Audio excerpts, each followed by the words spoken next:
Hello and welcome to an eSID3 demonstration video. I will make it brief and try to go through most of the functions, at least the ones that are valid in my car, as eSID is only showing the features that is valid for the car.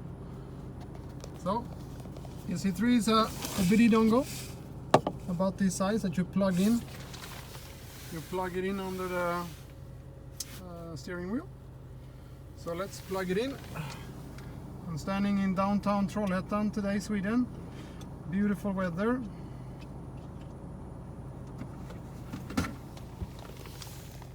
So this is how it works. You press clear, long press on clear to activate eSID. The first thing you will get a few warnings. Always focus on the road, of course. And when the eSID starts, it will start in the root level, which are divided in different groups. So you have favorites, powertrain function, vehicle functions, diagnostic functions, settings, and then back to favorites. And you can at any time press clear to jump out to the original one. And long press again to jump in. And then you navigate with the buttons on the steering wheel like this. So I can jump into a group and I can jump out from a group. So in this case, favorites. Favorites are 5 different views that you choose. Well, basically your favorites. So here's one that shows engine data. I have fuel level, interior temperature, ambient temperature. And in these special views, where you have 3 parameters, you can choose them yourself. You can configure them in settings. So I have coolant temperature, voltage battery, crank voltage. Obviously none, because I haven't cranked, the car was already on. Air mass, torque, power, typically good. Drive time, average fuel, and automatic hazard activation. More about that later. So these are my favorites. So you can you just go into the settings basically here and select. So if I want to have as a first favorite, what should we take? Just take something that is valid. For instance, something that I have in my car, AC pressure, for instance. So then I can go back to favorites and see. Now I have AC pressure as a favorite.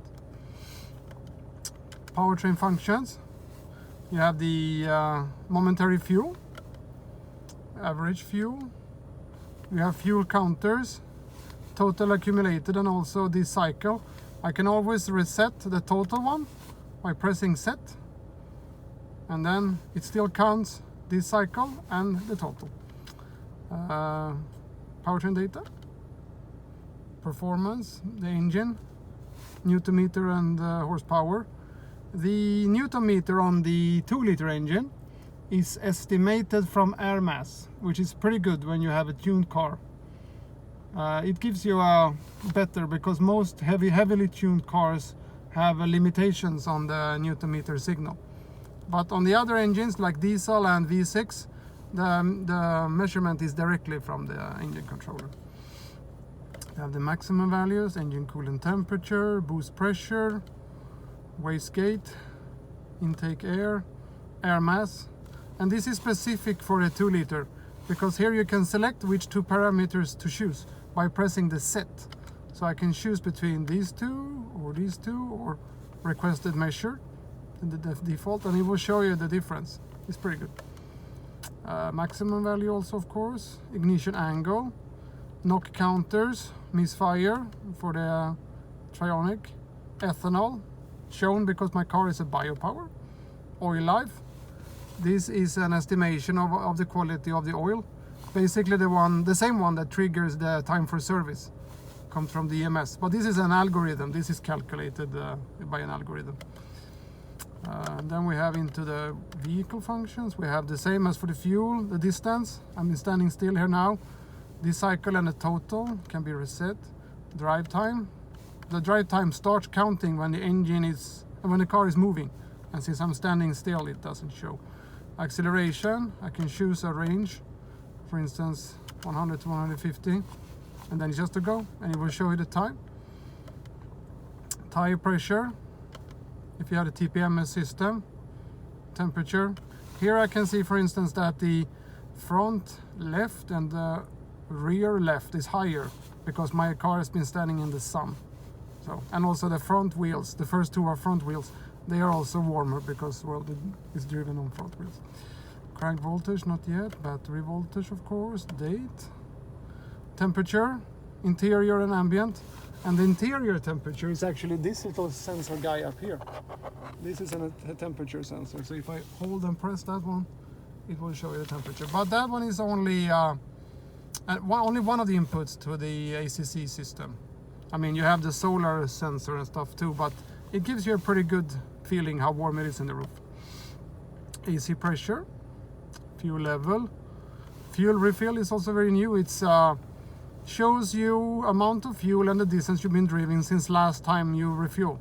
It basically looks at the fuel level. If the fuel level is suddenly increased, then you have a refill and these values will be reset. Brake, meters and time. Every time you press the brake pedal. Automatic hazard. I give you the quick explanation is every time that you brake, the eSID calculates how heavily the retardation is. And if you brake hard enough, it will activate the automatic hazard light as a warning to other drivers. Diagnostics. Diagnostics is disabled when the engine is on. So if I turn off the engine and turn on, then we can read it. So now we can try it. How many fault codes do I have? I'm estimating 5.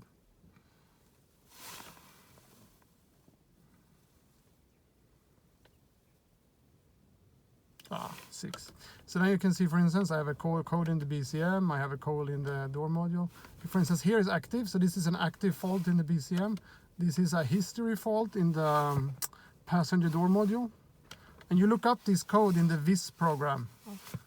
You can search for it online, WIS, VIS, Workshop Instruction System, I think it's called, Information System. So we can jump out from here, we can erase them. That's basically all we can do there. In the settings, I already show you the favorites. For instance, if you have these custom views, as I mentioned, you can choose the 3 parameters here. 1.1 and 1.2 and 1.3 is the 3 parameters of the view 1. So here you can easily choose another parameter if you would rather have something else. Let's go back to settings. Let's see here, top settings here. You can have correction factors if you don't agree to what eSID calculates, depending on how much you refill the car. You can add a correction factor. Also on distance. Select your welcome message. Auto fog light. That auto fog light will be activated when you, for instance, go to position light. The 3 blink, of course, when you press the stock. 5, good value. I have a default. Then it's enough time to get out of the roundabouts. Different units, torque, pressure, vacuum, distance, fuel, volume, temperature, auto start. Yeah, so yes, it starts automatically every time that you turn on the ignition. Wiper active. I can run a separate video about that when it's a little bit more wet. Set clock. Actually, I do need to set the clock. We could try to set the clock. So, for instance, we can just try here. Let's see, I don't remember. Let's see, is it 6?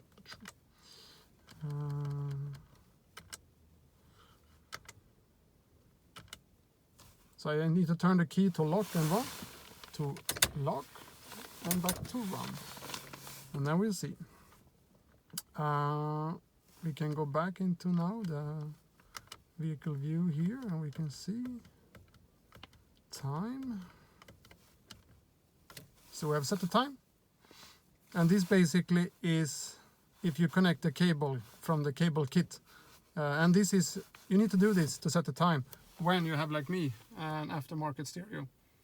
Otherwise you have problems with the service information, the service warning, time for service, and also the heater, that you cannot run the heater. Let's see what other settings we can find. Of course, select language. You can have Swedish, German, of course, English, and auto. Unlock light. So you can see separate videos on the esid2. When you would unlock the car, it will turn on some lights. Looks very nice when it's dark. The value is magic, but you can calculate it easily with the user guide. Also the amount of time that the light will be on, you can select. Mirrors, that you can fold them and unfold them with the remote, either with a short press or a long press of the remote. Long press I prefer, because then I can, when I get home, I can just press lock short without folding them in. And when I go to the supermarket, I will lock the car with a long press and fold them in, and esid will unfold them when they go out. I think that's the best feature. Torque factor, what I mentioned before, is on the 2-liter engine you show torque based on air mass, so it calculates torque from air mass, and it does that as a simplified calculation, just using a factor. And this factor is typically 3.1 on gasoline, and actually on my car it would be better to have it 2.9 for ethanol. That's the preferred default. Digital output. I have added in esid3 a possibility to activate a digital output. In my case, I connected a little LED here to that one, and I don't have the paper here, I think, or do I? I do have the paper here. Let's see. So this is also magic. What should I choose in these numbers? Well, then you look at the user guide, of course. You can see in the user guide, yes, it's a switch is a configuration, switch input. So you have output changes state on switch push release. Output is always inactive. You can try that one. And esid3 switch input is another thing that you can connect with the the cable kit. I have it, so you can connect. In my case, I connected it to this button, which is a dummy. So I connected this button to esid3 as well. So if I select here 2, let's see, you can tell it 2. Then I can press this button, and you can, let's see. First I have to go out actually and save the configuration. Sorry, let's go jump in again. So you press this one. So then I can activate it with the button. But you can also connect it to, for instance, engine speed, number 9. So if we go into that one.